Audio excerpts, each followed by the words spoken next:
You wrote an editorial in the New York Times in July, speaking about Trump. You said, why Trump's war on solar power will fail. What makes you so confident? Well, here we are in the world capital of hydrocarbons, and we're also in the state that's producing clean energy now faster than any other state in the Union. And not, for the most part, out of a deep Lone Star desire to combat climate change, I would say. Out of a sense that this is the cheapest way to produce energy for meet growing demand in Texas. I was very taken earlier this year watching the legislative session in Texas. The oil industry did its best to try and quash some of this stuff. The bill that came closest was one that some people were calling DEI for natural gas. It would have required that if you wanted to put up 5 megawatts of solar, you had to put up 5 megawatts of gas generation too.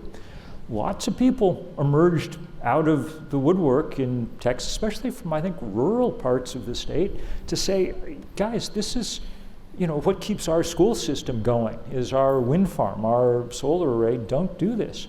And so the Texas legislature decided, to go to work on redistricting instead. Given that they don't come back for another 18 months or so, right? I mean, that much more time for that momentum to build.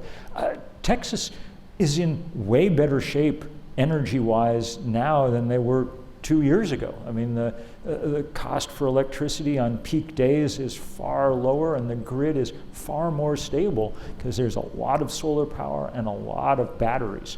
The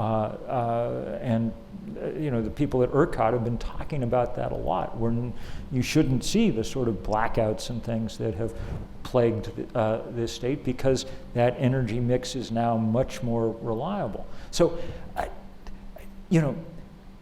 there's no question that the Trump administration is doing a lot of damage at just the wrong moment.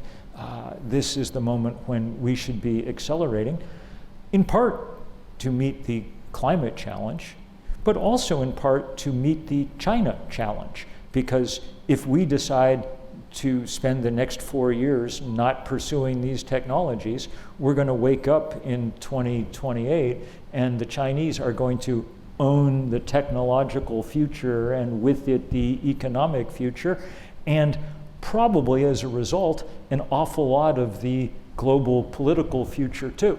We've pulled out of the Paris Climate Accords. The country that put the most carbon into the atmosphere is the only country on Earth not participating in the effort to help it. My prediction is that when the globe meets in November for its annual climate talks, it's the Chinese that will have the moral high ground here.